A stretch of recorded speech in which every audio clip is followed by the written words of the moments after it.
छगन भुजबळ बीडमध्ये दंगल घडवणार गृहमंत्रालयानं भुजबळांचा जामीन रद्द करावा असं मनोज जरांगे यांनी म्हटलं, अशी मागणी त्यांनी केलेली आहे।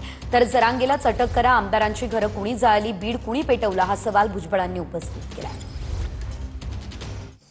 तो सरकारमध्ये तो जाती दंगली घडणारे बीडमध्ये त्यांनी दहशत आणि भयावह वातावरण तयार केलं आहे। आज त्यांनी काही नेते हाताखाली धरले, त्यांचे भाषणं बघा, ते पूर्ण भय निर्माण होईल अशी परिस्थिती त्यांनी निर्माण केली। गृह मंत्रालयानं तो जामीनवर आलेला आहे, त्याची जामीन रद्द करावी, नसता राज्यात अराजकता माजविल तो। अरे खरं म्हणजे जरांगेलाच अटक करायला पाहिजे। कुणी जाळलं बाबा बीडची आमदारांची घरं? कुणी जाळली? हॉटेल्स कुणी जाळलं? अख्खं बीड पेटवलं कुणी? त्या पद्धतीने तू सांगतोस काय की जे आपल्या विरोधात जाईल काय त्यांना काय चोपून काढा, त्यांच्या भाषेत ते बोलतायत। जे आपल्या विरोधात जातील त्यांचे सगळे उमेदवार पाडा, हे तुम्ही बोलताय काय? मारामारीची भाषा तुम्ही बोलताय। कुणी अंगावर आलं तर त्याला शिंगावर घेऊ, धनंजय मुंडे यांनी जरांगेंना हा इशारा दिला। माझ्यात समोरासमोर खेटायची हिंमत आहे, बाईच्या आडून लढणार नाही असं जरांगे म्हणाले। तर जरांगे बिंडोक माणूस असं लक्ष्मण हाके म्हणाले। मी जसं सांगितलं, रात्री 2 वाजता फोन आला मला, तसं आपल्याला सुद्धा सांगतो, कुणाला घाबरायचं?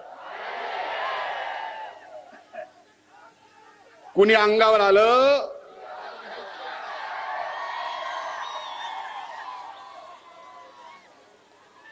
म्हणजे पडळकर साहेब, हाके साहेब किती डोकेबाज माणूस म्हणायचा।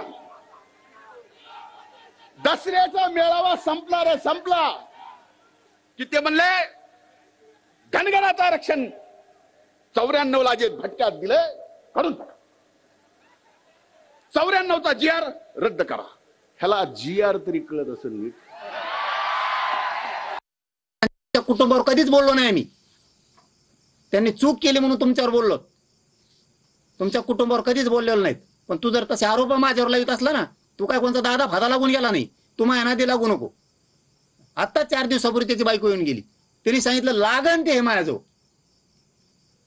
जाहीर सांगतोय मीडिया समोर आहे, सरळ सांगितलं बाईच्या आडून गेलं पण आपण गोळ्या मारीत नसतो, आपल्यात खेटायची हिंमत आहे, समोरासमोर खेटल।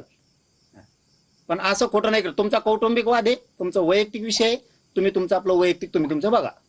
वैयक्तिक कुणाच्याही मॅटर मध्ये आपण पडत नाहीत। जरांगे कशावर बोलतायत? पर्सनल वरती, त्यांच्या पत्नीवरती। म्हणजे ह्या माणसाला प्रश्नाचं उत्तर काय द्यायचं हे उत्तरच नाही त्याच्याकडे। हा माणूस बिंडोक आहे माणूस। हा चौथी नापासाकडून तुम्ही कुठल्या संविधानाची, आरक्षणाची, सार्वजनिक प्रश्नाची अपेक्षा करताय? तो वैयक्तिकच बोलणार, पर्सनलच बोलणार। लक्ष्मण हाके उपोषणाला बसला तर लक्ष्मण हाके असाच आहे, लक्ष्मण हाके तसाच आहे, त्यानं एसटीचंच बघावं, त्यानं धनगरांचंच बघावं। या बिंडोक माणसाला धनगर ओबीसी मध्ये येतात हे एवढा साधा कॉमन सेन्स त्या माणसाला नाही। त्या माणसाकडून संविधानिक उत्तराची कोणी अपेक्षा ठेवू नये। मुंडे साहेब तर कशाला ठेवतील? त्यामुळे तो बोलत राहील माणूस।